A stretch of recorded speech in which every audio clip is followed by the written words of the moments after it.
As you can see, they have 100-pound boulders underneath where we're putting the new drain. This is JV3 unit 45 where we were doing the drainage job. Yesterday when the crews were excavating where they were going to put the drain, they found a large hole in the foundation.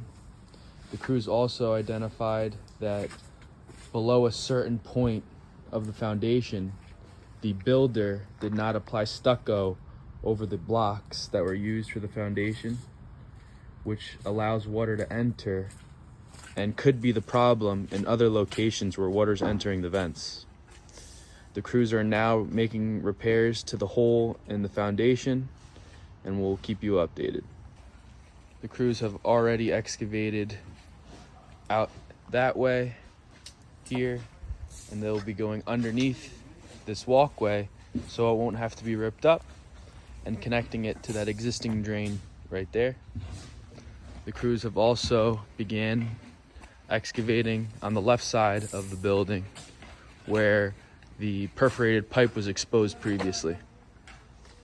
This is behind building 45.